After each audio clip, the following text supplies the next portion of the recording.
बदकिस्मती की बात है, सड़कों में गड्ढे हुए, रोड्स खराब है, रोडों की हालत खराब है और उमर अब्दुल्ला साहब अभी वेट कर रहे हैं और एक्सक्यूज क्या दे रहे हैं, स्टेटहुड का इंतजार कर रहे थे। जिस तरह बार बार उनके हर एक इशू पे एक्सक्यूज आते हैं, स्टेटहुड, अगर किसी को पानी चाहिए तब भी वो स्टेटहुड। और अब मैकडोनाइजेशन कब होनी चाहिए? दुनिया भर में तो हालात खराब थे, जंग ईरान और अमेरिका का चल रहा था, वो जंग भी अब खत्म हो चुकी है। और जंग के दौरान क्या लोगों ने गाड़ियां चलानी बंद कर दी? तब भी तो लोग गाड़ी चलाते थे, तब भी भारत में पेट्रोलियम की कोई कमी नहीं थी। तब कहना है तो सीधे कह दीजिए आम लोगों से कि स्टेटहुड तक वेट कीजिए, तब तक आप टूटी फूटी सड़कों पे चलिए जहां गड्ढे बने हुए हैं, जहां वाटर लॉजिंग हो रही है। नॉर्मली कश्मीर का मौसम आप देखेंगे तो 6 दिन यहाँ बड़ी ठंड रहती है और उन दिनों यहाँ कोई मैग्नेटाइजेशन नहीं होती है, ब्लैक टॉपिंग नहीं होती है। कश्मीर में मई में मैग्नेटाइजेशन शुरू होती है और अगस्त के एंड तक रहती है, सितंबर फर्स्ट वीक तक। लेकिन बदकिस्मती की बात है, सड़कों में गड्ढे हुए, रोड्स खराब है, रोडों की हालत खराब है और उमर अब्दुल्ला साहब अभी वेट कर रहे हैं और एक्सक्यूज क्या दे रहे हैं जो रेलेवेंट ही नहीं। मुझे लगता है उमर साहब शायद इन रोड्स की ब्लैक टॉपिंग और मैग्नेटाइज करने के लिए भी शायद स्टेटहुड का इंतजार कर रहे थे। जिस तरह बार बार उनके हर एक इशू पे एक्सक्यूज आते हैं, स्टेटहुड, अगर किसी को पानी चाहिए तब भी वो स्टेटहुड। और अब सड़कों की बात इस तरह से हो रही है और उमर साहब उसमें भी वेट कर रहे हैं कि मैग्नेटाइजेशन कब होनी चाहिए।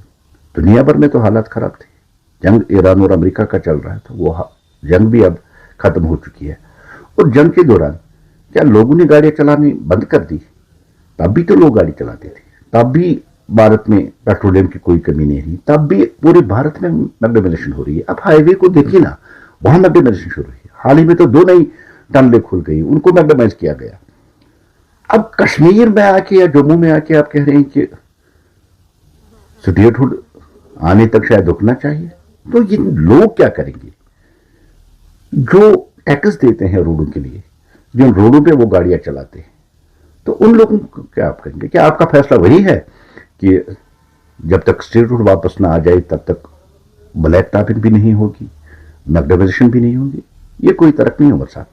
उमर साहब, आपकी ड्यूटी है, आपका फर्ज है, आप जम्मू कश्मीर के चीफ मिनिस्टर हैं। जम्मू कश्मीर के जितने भी, चाहे वो रोड्स हो, चाहे हेल्थ सेक्टर हो या एजुकेशन सेक्टर हो, कोई भी सेक्टर हो, इन सेक्टरों की देखरेख, इन सेक्टरों को और ज्यादा मजबूत बनाना, इन सेक्टरों में और ज्यादा ट्रांसपेरेंसी, और इन सेक्टरों या जिसको हम डेवलपमेंट आम लफ्जों में कह सकते हैं, आप स्टेटहुड की आड़ में डेवलपमेंट नहीं रोक सकते। आप स्टेटहुड की आड़ में हमारी टूटी फूटी सड़कों की मैग्नेटाइजेशन बंद नहीं कर सकते। कब तक चलेगा ये जो एक्सक्यूजेस आप दे रही है, ये ना समाज को एक्सेप्ट और ना कोई इसको मानने वाला है।